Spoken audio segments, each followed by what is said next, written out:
আসসালামু আলাইকুম। আমন্ত্রণ জানাচ্ছি জাগো টিভিতে। আপনাদের সাথে আছি আমি মমতাজ শাহিন রুম্পা। শুরুতেই জানিয়ে দিব আপডেটগুলো। হানিয়ার পর হামাসের নতুন প্রধান কে এই ইয়াহিয়া সিনওয়ার। চৌকস নেতা সিনওয়ারের দেয়া প্রথম হুঁশিয়ারিতেই চরম আতঙ্কে দখলদাররা। হামাসের কয়েক ডজন রকেট ও ক্ষেপণাস্ত্র হামলায় হায়নারা হতাহত। দক্ষিণ ইসরায়েলের 2টি শহরে পরপর বোমা হামলা। ইসলামের সবচেয়ে বড় শত্রু ইসরায়েলের মদদ দাতা যুক্তরাষ্ট্রের মুখে কষে চপেটাঘাত মোহাম্মদ বিন সালমানের। ঠাঁই হচ্ছে না পশ্চিমে, কোথায় যাবেন হাসিনা? বিকল্পের তালিকায় সৌদি, দুবাই। প্রভাবশালী ভারতীয় পত্রিকা দি হিন্দুর বিস্ফোরক প্রতিবেদন। কঠিন দিন শুরু, যুক্তরাজ্যে আশ্রয় মেলেনি হাসিনার। উল্টো জাতিসংঘের কাছে আন্দোলন, পরিস্থিতি তদন্তের আহ্বান লেবার সরকারের। বাংলাদেশ পরিস্থিতি নিয়ে মুখ খুলল পুতিনের রাশিয়া। বাংলাদেশে হাই কমিশন থেকে কর্মীদের ফিরিয়ে নিচ্ছে ভারত। শুনছিলেন শিরোনাম, এবারে বিস্তারিত। হামাসের রাজনৈতিক শাখার নতুন প্রধান হিসেবে নিয়োগ পেয়েছেন ইয়াহিয়া সিনওয়ার। এর আগে তিনি গাজায় হামাসের নেতার দায়িত্ব পালন করছিলেন। গতকাল এমন সময় এই ঘোষণা এসেছে যখন হানিয়ার মৃত্যুর প্রতিশোধ নেয়ার জন্য যে কোনো মুহূর্তে ইসরায়েলে হামলা চালাতে পারে ইরান। সিনওয়ারকে 7 অক্টোবর ইসরায়েলি ভূখণ্ডে হামাসের বুদ্ধিদীপ্ত দুঃসাহসী হামলার মাস্টার মাইন্ড হিসেবে বিবেচনা করা হয়।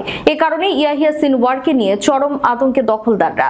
দায়িত্ব নেয়ার পরপরই হায়নাদের বিরুদ্ধে সর্বাত্মক যুদ্ধ চালিয়ে যাওয়ার হুঁশিয়ারি উচ্চারণ করেন সিনওয়ার। ইসমাইল হানিয়া যুদ্ধবিরতির ব্যাপারে নমনীয় হলেও সিনওয়ার যুদ্ধবিরতি চান না। খুনি নেতানিয়াহুর বিরুদ্ধে আবার কিসের যুদ্ধবিরতি, এমন মন্তব্য করেন এই নবনিযুক্ত হামাস প্রধান। বিশ্লেষকদের মতে দায়িত্ব বুঝে নিয়ে গাজার অজ্ঞাত অবস্থান থেকে হামাসকে এই ঝামেলাপূর্ণ সময়ে নেতৃত্ব দেবেন সিনওয়ার। 1962 সালে গাজার খান ইউনিসে জন্ম নেওয়া সিনওয়ারকে হামাসের সবচেয়ে চৌকস কর্মকর্তা হিসেবে বিবেচনা করা হয়।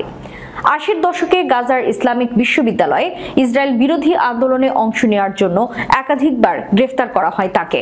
স্নাতক ডিগ্রি লাভের পর তিনি যোদ্ধাদের নিয়ে হামাসের সামরিক শাখা আল কাসাম ব্রিগেড প্রতিষ্ঠা করেন।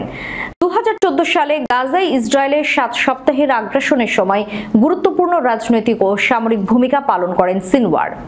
2017 সালে হানিয়া হামাসের রাজনৈতিক শাখার প্রধান হিসেবে নির্বাচিত হলে সিনওয়ারকে গাজায় হামাস প্রধান হিসেবে নিয়োগ দেওয়া হয়। হানিয়া জনসমক্ষে নিয়মিত আসলেও 7 অক্টোবরের পর একবারও মুখ খুলেননি সিনওয়ার। হায়নাল্যান্ডের মোস্ট ওয়ান্টেড লিস্টেও আছেন নেতানিয়াহুর এই জমদূত। দখলদাররা প্রকাশ্যেই জানিয়েছে তারা সিনওয়ারকে হত্যা করতে চায়। তবে হানিয়াকে হত্যা করে যে ভুল করেছে ইসরায়েল, তার হিসেব না চুকিয়ে শান্ত হবেন না ইয়াহিয়া, এমনটাই ধারণা আন্তর্জাতিক বিশ্লেষকদের। ফিলিস্তিনি ইসলামিক জিহাদের যোদ্ধারা সন্ধ্যায় দক্ষিণ ইসরায়েলের শহরগুলিতে ঝাঁকে ঝাঁকে রকেট ছুড়েছে। গাজা উপত্যকায় হামাসের এই হামলায় অন্তত 5 জন ইসরায়েলি সেনা হতাহত, 2 জনের অবস্থা আশঙ্কাজনক। আহতদেরকে হাসপাতালে নেওয়া হয়েছে বলে জানিয়েছে আইডিএফ। ইসমাইল হানিয়াকে হত্যার পর নতুন বস ইয়াহিয়া সিনওয়ারকে পেয়েছে হামাস। এরপর আবার হামলা জোরদার করেছে তারা। এই হামলার পর সীমান্তবর্তী কারেম সালম থেকে গাজা উপত্যকায় ফিলিস্তিনিদের জন্য মানবিক সাহায্য পাঠানোর একটি গুরুত্বপূর্ণ রুট বন্ধ করে দেয় হায়না বাহিনী। আইডিএফ জানায় উত্তর গাজা থেকে আশকেলন এবং ইসদেরত শহরে ঝাঁকে ঝাঁকে রকেট ছোড়ে তারা মাত্র একটি রকেট ভূপাতিত করতে সমর্থ হয়েছে বলে দাবি জানায়। ইসলামের সবচেয়ে বড় শত্রু ইসরায়েলের মদতদাতা যুক্তরাষ্ট্রের মুখে কষে চপেটাঘাত করল মোহাম্মদ বিন সালমানের সৌদি।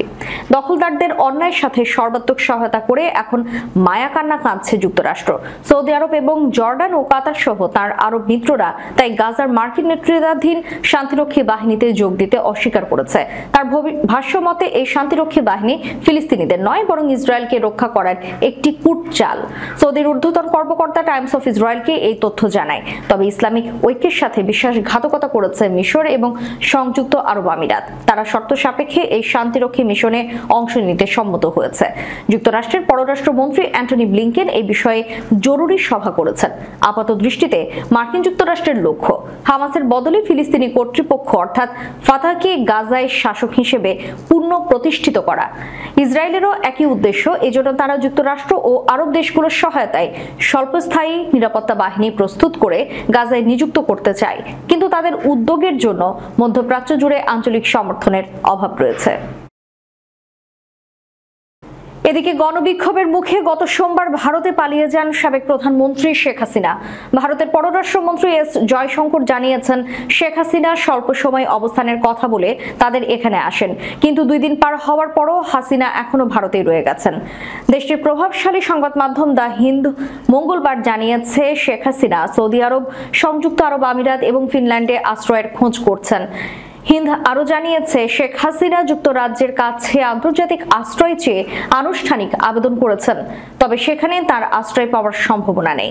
যদিও হাসিনার বোন শেখ রেহানা যুক্তরাজ্যের নাগরিক এবং তার মেয়ে টিউলিপ সিদ্দিক সেখানকার ক্ষমতাসীন দলের সংসদ সদস্য এবং জুনিয়র মন্ত্রী। ইউরোপের মধ্যে হাসিনার পরবর্তী গন্তব্য হতে পারে ফিনল্যান্ডের রাজধানী হেলসিঙ্কি। সেখানে শেখ রেহানার ছেলে রেদওয়ান মুজিব সিদ্দিক ববি থাকেন। ফিনল্যান্ডে শেখ হাসিনা রাজনৈতিক আশ্রয়ের জন্য আবেদন করতে পারেন কিনা এমন প্রশ্ন করা হয় ফিনিশ প্রধানমন্ত্রী আলেকজান্ডার স্টাবের দপ্তরে, তবে দেশটির প্রধানমন্ত্রী দপ্তর এই ব্যাপারে কোনো মন্তব্য করেননি। ভারতীয় সংবাদ মাধ্যম দ্য হিন্দ আরো জানিয়েছে, সাবেক প্রধানমন্ত্রী শেখ হাসিনা বাংলাদেশ থেকে পালিয়ে যাওয়ার পরই যুক্তরাষ্ট্রের ভিসার জন্য আবেদন করেন, কিন্তু এটি প্রত্যাখ্যান করা হয়। তবে তার পাসপোর্টে আগে থেকে মার্কিন ভিসা লাগানো ছিল, কিন্তু তিনি দেশ থেকে পালানোর পরেই এটি বাতিল করে দেওয়া হয়। যুক্তরাষ্ট্রের পক্ষ থেকে জানানো হয়, যেহেতু হাসিনা প্রধানমন্ত্রীর পদ থেকে পদত্যাগ করেছেন, তাই তার এই ভিসাটি আর বৈধ থাকছে না।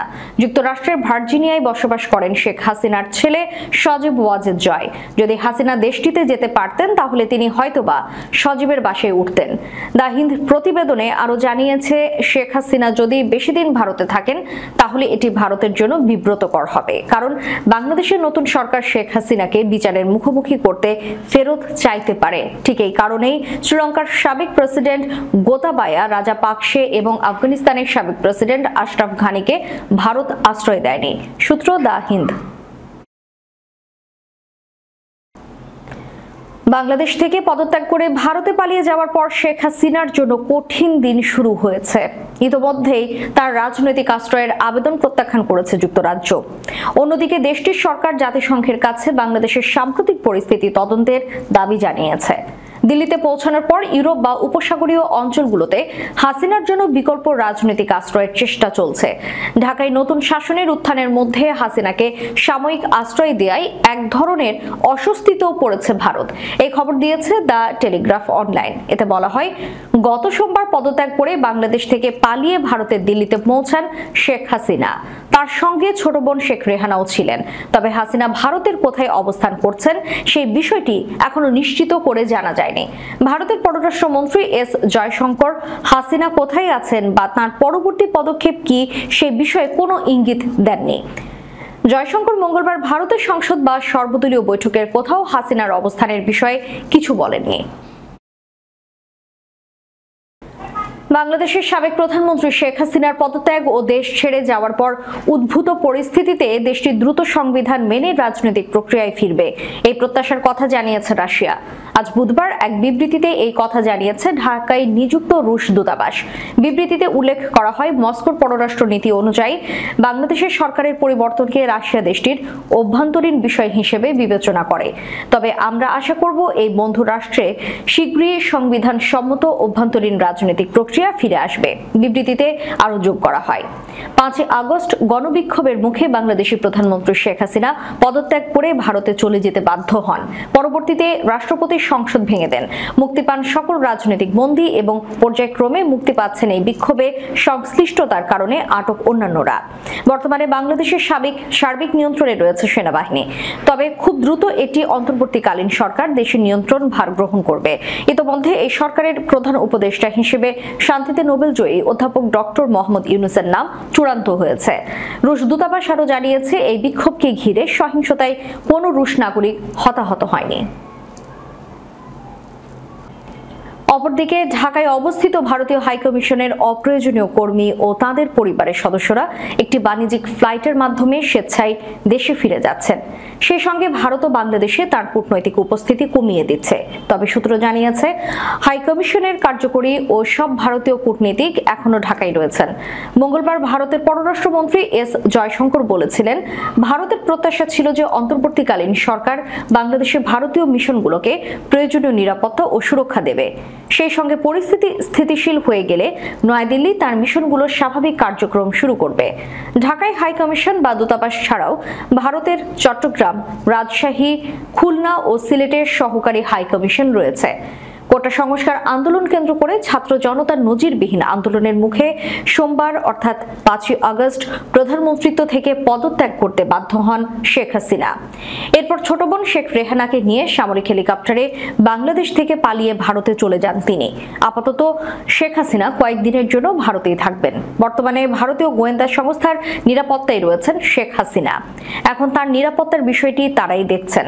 ভবিষ্যৎ কর্মপন্থা তৈরিতে তাকে আরও কিছুদিন সময় দেওয়া হবে বলে জানিয়েছেন ভারতের পররাষ্ট্রমন্ত্রী এস জয়শঙ্কর। এদিকে যুক্তরাজ্যের অনীহা সত্ত্বেও শেখ হাসিনা দেশটির কাছে আনুষ্ঠানিকভাবে রাজনৈতিক আশ্রয় পাওয়ার আবেদন করতে যাচ্ছেন বলে জানিয়েছে ভারতীয় সংবাদ মাধ্যম এনডিটিভি। সূত্র দ্য ইন্ডিয়ান এক্সপ্রেস। দর্শক, শেষ করার পূর্বে সংবাদ শিরোনামগুলো জানিয়ে দিব আরো একবার। হানিয়ার পর হামাসের নতুন প্রধান কে এই ইয়াহিয়া সিনওয়ার। চৌকস নেতা সিনওয়ারের দেয়া প্রথম হুঁশিয়ারিতেই চরম আতঙ্কে দখলদাররা। হামাসের কয়েক ডজন রকেট ও ক্ষেপণাস্ত্র হামলায় হায়নারা হতাহত। দক্ষিণ ইসরায়েলের 2টি শহরে পরপর বোমা হামলা। ইসলামের সবচেয়ে বড় শত্রু ইসরায়েলের মদদ দাতা যুক্তরাষ্ট্রের মুখে কষে চপেটাঘাত মোহাম্মদ বিন সালমানের। ঠাঁই হচ্ছে না পশ্চিমে, কোথায় যাবেন হাসিনা? বিকল্পের তালিকায় সৌদি, দুবাই। প্রভাবশালী ভারতীয় পত্রিকা দি হিন্দুর বিস্ফোরক প্রতিবেদন। কঠিন দিন শুরু, যুক্তরাজ্যে আশ্রয় মেলেনি হাসিনার। উল্টো জাতিসংঘের কাছে আন্দোলন পরিস্থিতি তদন্তের আহ্বান লেবার সরকারের। বাংলাদেশ পরিস্থিতি নিয়ে মুখ খুলল পুতিনের রাশিয়া। বাংলাদেশে হাই কমিশন থেকে কর্মীদের ফিরিয়ে নিচ্ছে ভারত।